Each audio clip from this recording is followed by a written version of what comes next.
पीठाधीश्वर जगत गुरु श्री राम भद्राचार्य जी हमारे साथ मौजूद हैं। संभल को लेकर जो पूरा विवाद चल रहा है उनसे बात करते हैं। गुरु जी, संभल को लेकर एक बड़ा विवाद चल रहा है।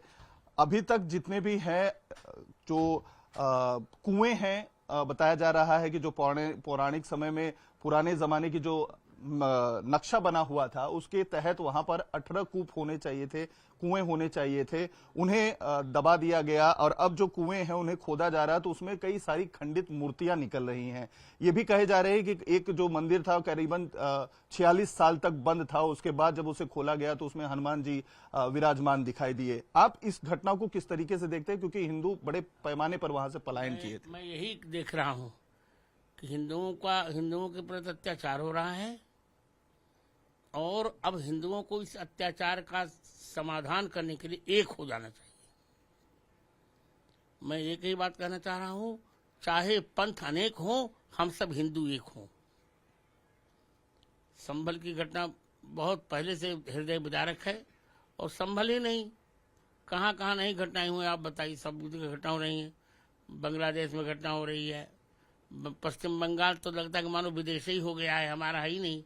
ममता दीदी की ऐसी अत्याचार की स्थिति है, सब धर्मियों को सब समर्थन दे रहे हैं। तब तो हमको एक होना पड़ेगा बेटा।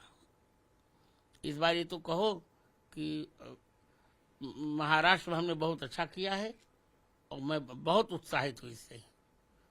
ने इसी महाराष्ट्र में पालघर की घटना देखा आपने, उद्धव ठाकरे के शासन में एक निर्मम साधुओं की हत्या की गई यहाँ। अब बांग्लादेश के जो है घटनाक्रम को आप किस तरीके से देखते हैं? क्योंकि जो है बहुत बुरा देख रहा हूं और भारत ने एक्शन लिया है और देख लीजिएगा थोड़ी दिन में वहां गृह युद्ध होगा। लेकिन हमले तो अभी भी गुरुजी वहां पर सरकार की कोशिशों के बावजूद खत्म नहीं हो रहे हैं। अभी कल ही जो है तो ये 3 मंदिरों को तोड़ा गया है, मंदिरों को खंडित किया गया, मूर्तियों को खंडित। अब कुछ सरकार राजनीतिक ढंग से सोच रही है। अब हिंदुओं को ही सोचना पड़े, सरकारें क्या सोचेंगी, अब हम लोग सोचेंगे। बहुत दुर्भाग्यपूर्ण है, हम नहीं जानते थे कितना नीच होगा। वो शेख हसीना का हट जाना और इसके बाद फिर ये अंतरिम जो प्रधानमंत्री उसका बहुत बदमाश है। समान नागरिक कानून की आवाज फिर से उठने लगी है गुरुजी। कानून तो बनेगा और बनना भी चाहिए। भाजपा शासित प्रदेशों में समान नागरिक हो रहा है और धीरे धीरे थोड़ा सा इस बार जरा संसद में विश्वासघात हो गया ना, कि हमको थोड़ी सी अधिक सीटें मिली।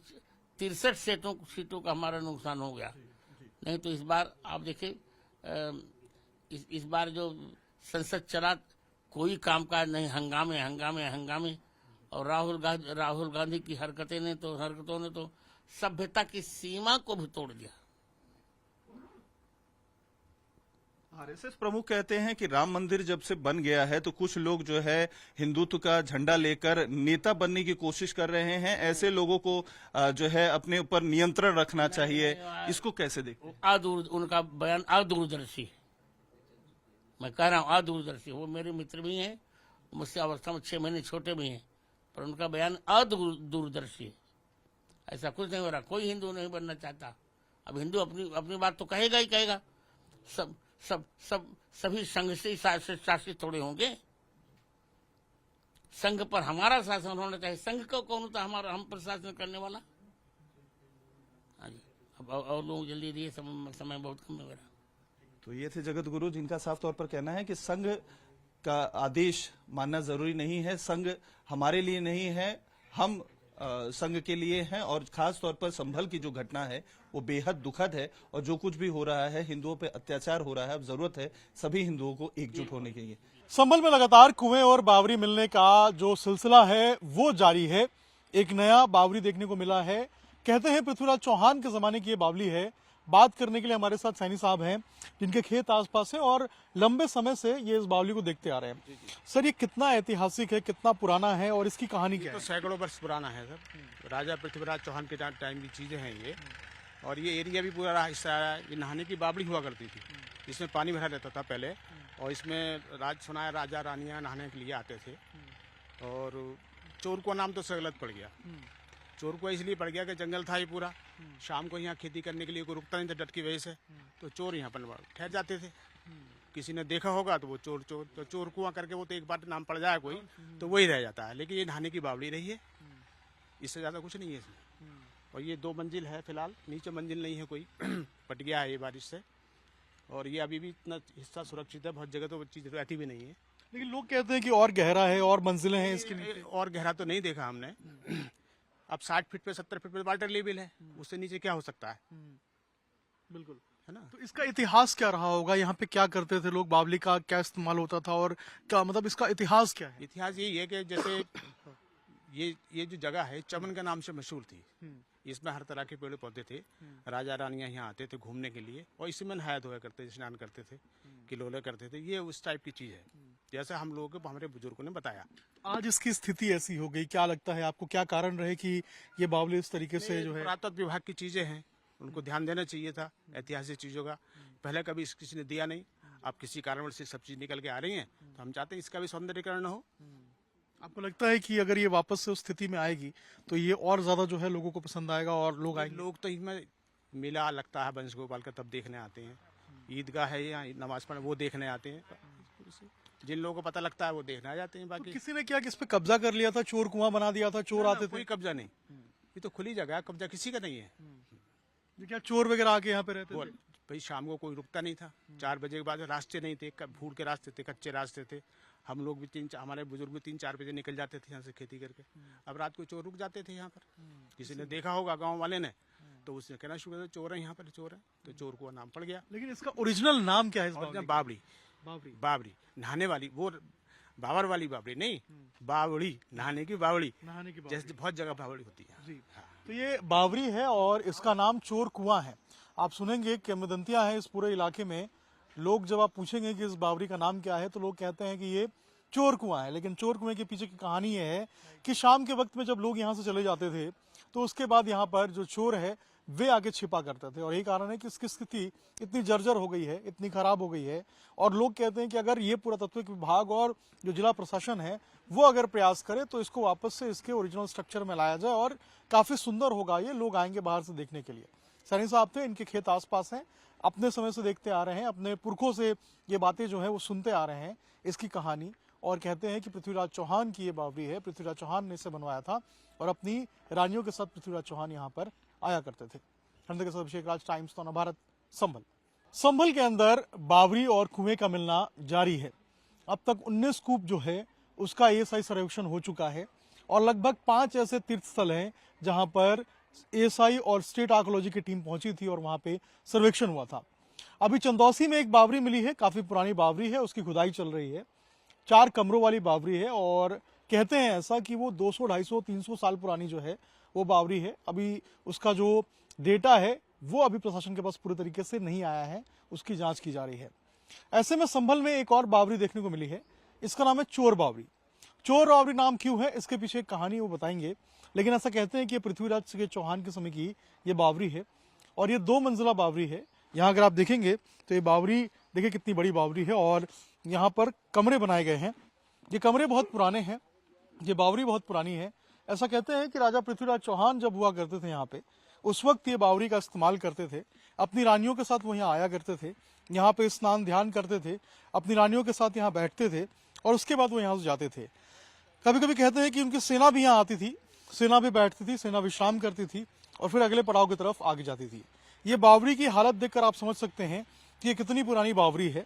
जो ईंटें इस्तेमाल किए गए हैं वो बिल्कुल छोटी ईंट है।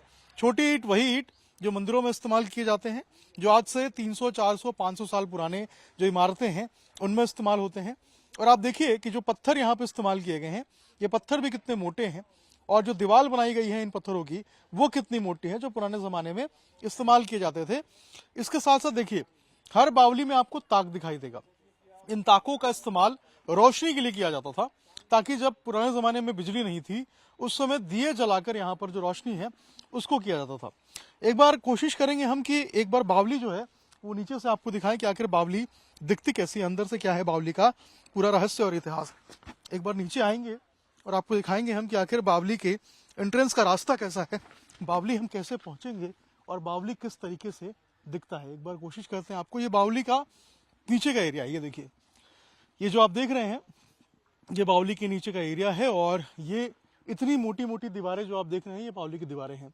और इनमें आप देखिए ये जो छोटी ईंटों का इस्तेमाल किया गया है ये वही छोटी ईंटें हैं जो पुराने ज़माने में इस्तेमाल की जाती थी। सीमेंट नहीं होता था पहले, तो देखिए किस तरीके से जो चट्टान थे उन चट्टानों का इस्तेमाल यहाँ पर इन ईंटों को जोड़ने के लिए किया गया था और ये पतली छोटी ईंटें हैं। अब देखिए अगर आप अंदर देखेंगे तो ये देखिए यहाँ पर अंदर किस तरीके से ये बावली आपको नजर आएगी। अंदर पूरे तरीके से देखिए बावली में छोटे ईंटें हैं वो लगाई गई हैं। इसके साथ में देखिए नीचे उतरने के लिए, यहाँ एक बार दिखाइए सामने से, ये देखिए ये नीचे उतरने का अलग सीढ़ी का रास्ता है और कहते हैं ऐसा कि इसी रास्ते से नीचे उतरा जाता है जब आप नीचे वाले फ्लोर पे जाते हैं। और ये देखिए यहाँ पर ये अंदर का हिस्सा है बावली का और यहीं से बावली का हिस्सा जो है अंदर शुरू होता है और लोग यहीं से बावली के अंदर जाते थे पहले। पृथ्वीराज चौहान के ज़माने की ये बावली है, काफ़ी पुरानी बावली है। और एक बार हम भी कोशिश करेंगे कि नीचे उतरे और आपको दिखाएं कि आखिर अंदर से ये बावली दिखती कैसी है। ये हम नीचे उतरे हैं, अभी बावली के फर्स्ट फ्लोर के ऊपर हैं और यहाँ अगर आप देखेंगे तो यहाँ भी बिल्कुल उसी तरीके से जो छोटी ईंटें हैं उनका इस्तेमाल किया गया है। ये देखिए ये छोटी ईंटें हैं और ये बावली के अंदर हम आ चुके हैं और ये पहला तल्ला है बावली का। और देखिए बावली किस तरीके का दिखता है। ये हर जगह आपको उसी तरीके के जो सीमेंट के जो दीवारें हैं मोटी मोटी पत्थर की वो नज़र आएंगी, छोटी ईंटें नज़र आएंगी। और यहाँ भी देखेंगे तो यहाँ एक समय पे बीच में पानी हुआ करता था। ये जो आप देख रहे हैं जो अभी मिट्टी है यहाँ पे बढ़ा हुआ, यहाँ पे एक वक्त पे पानी हुआ करता था, लेकिन आज देखिए मिट्टी के मलबे आपको नजर आएंगे। पृथ्वीराज चौहान के समय की बावली है, इसीलिए इसकी स्थिति थोड़ी सी जर्जर भी है। जब लोग यहाँ से जाने लगे, जब लोग यहाँ रहते नहीं थे, जब 3-4 बजे खेती करने के बाद लोग यहाँ से निकल जाते थे तो यहाँ पर चोर आकर आराम करते थे, चोर आके रुका करते थे और यही कारण है कि इसका नाम चोर बावली हो गया। चोर कुआं कहते हैं इसको लोक की भाषा में। ये सामने जो आप रास्ता देख रहे हैं ये रास्ता नीचे जाता है सीढ़ी की तरफ से, एक बार दिखाइए। और ये दूसरे मंजिल पे यानी कि नीचे वाली मंजिल पे ये रास्ता इसको कनेक्ट करता है, बिल्कुल उसी तरीके से जैसे पुराने ज़माने में ताक हुआ करते थे रोशनी के लिए। देखिए यहाँ पर जो ताक है वो बनाए गए हैं ताकि इस कमरे में रोशनी हो। ये बावली के अंदर का हिस्सा है। सामने भी देखेंगे तो एक ताक बनाया गया है ताकि रास्ते में सीढ़ी पे इस तरीके से रोशनी हो। जो यहाँ पे देखिए ये जो सीढ़ियाँ हैं ये कितनी मोटी बनाई गई हैं। यही कारण है कि पुराने ज़माने में जो सीढ़ियाँ होती थी वो मोटी होती थी और इस तरीके से छोटी होती थी। ये है इस बावली का इतिहास। लोग कहते हैं यहाँ पे कि पृथ्वीराज चौहान आया करते थे यहाँ पे।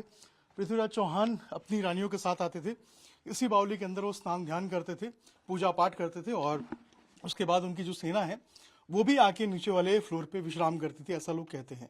काफ़ी शानदार बावली है, काफ़ी बड़ा बावली है और ऐसा कहते हैं कि ये 3 मंजिला है, यानी कि 2 मंजिल ऊपर है और नीचे पूरा कुआं बनाया गया था। लेकिन अब स्थिति में है बावली आपके सामने है। अब लोग कहते हैं कि प्रशासन जो है वो यहाँ पर इस पर ध्यान दे, इसका सर्वेक्षण कराए, इसका निरीक्षण कराए और उसके बाद इस बावली को उसी तरीके से खूबसूरत बनाए जैसे बाकी बावलियों को किया जा रहा है और इसका भी पुनर्विकास हो ताकि लोग यहाँ पे आए। भारत की आज़ादी के बाद किस तरीके से भारत के योद्धाओं को भुलाया गया, किस तरीके से उनके नाम को मिटाया गया, इसका जीता जागता उदाहरण अगर आपको देखना हो तो ये बावली देखिए। ये पृथ्वीराज चौहान की बावली है लेकिन इसका नाम है चोर कुआं। अगर इसकी कहानी मैं आपको बताऊं तो आपको भी शायद सुन के हैरानी होगी कि आखिर एक महान योद्धा, एक भारत का महान वीर जिसके नाम से पूरी दुनिया जो है वो जानी जाती है, जिसका नाम पूरी दुनिया गर्व से लेती है, उसके नाम के बावली के ऊपर ये चोर का नाम क्यों पड़ा। ये कहानी ऐसे शुरू होती है कि पृथ्वीराज चौहान यहाँ इस बावली में जहाँ मैं मौजूद हूँ, संभल का ये इलाका है ये, और इस संभल के इसी बावली में आया करते थे। इसी बावली के अंदर पृथ्वीराज चौहान नहाया करते थे।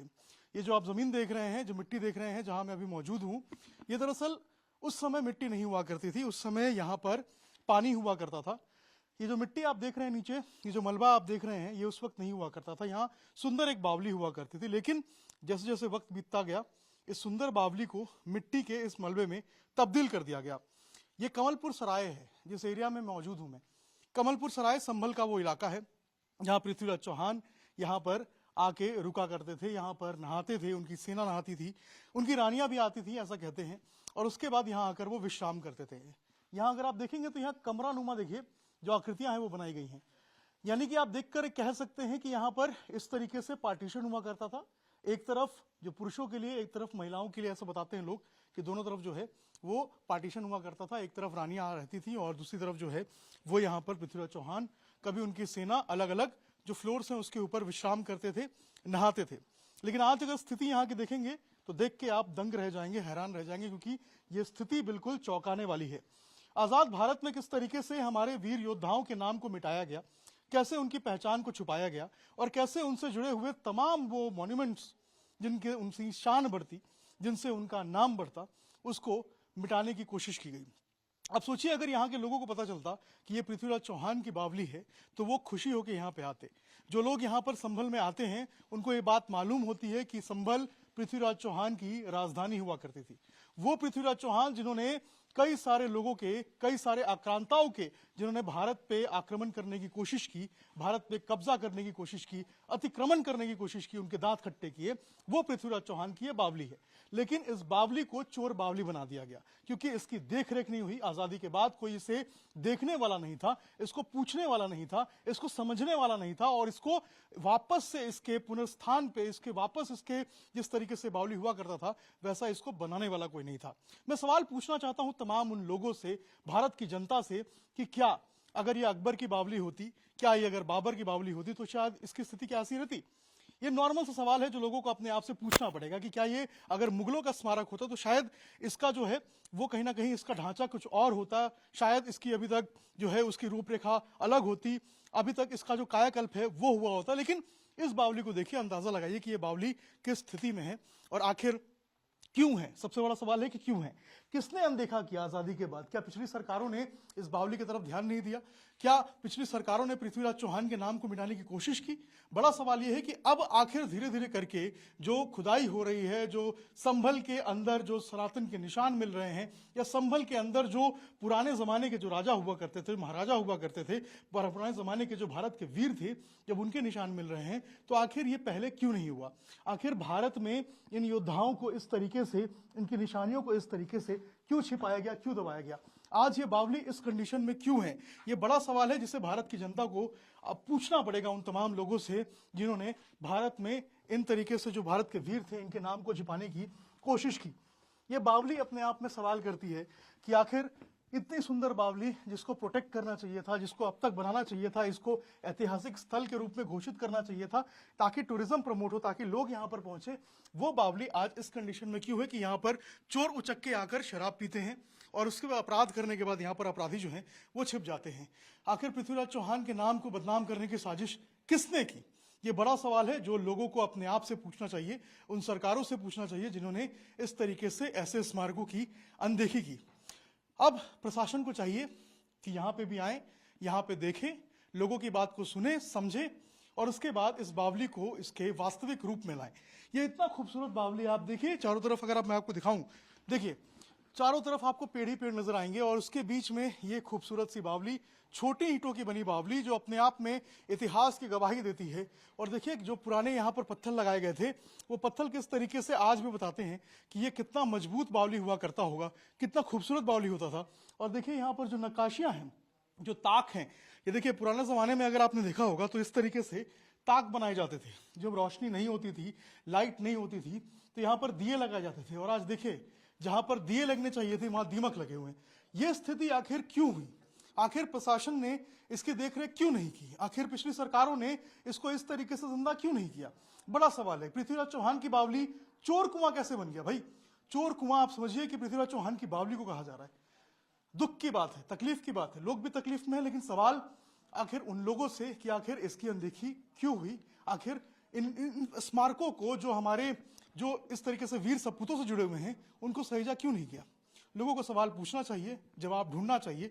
लेकिन कम से कम अब प्रशासन को चाहिए कि इस बावली को सुंदर बनाया जाए, इस बावली को वापस इसके ऐतिहासिक स्थल में लाया जाए, इसको वापस जो जैसा बावली दिखता था पहले उस तरीके से किया जाए, मिट्टी मलबा हटाया जाए, इसको वापस से रिस्टोर करे, यहाँ पे सर्वेक्षण कराए, इसको सहेजे। ये बड़ी जरूरत है। और जब ये उस तरीके से बड़ा बन जाएगा, जब इसका नाम हो जाएगा, जब पूरे देश से पर्यटक यहाँ पे घूमने आएंगे, तब ये चोर कुआं पृथ्वीराज चौहान की बावली एक बार फिर से कहलाएगा।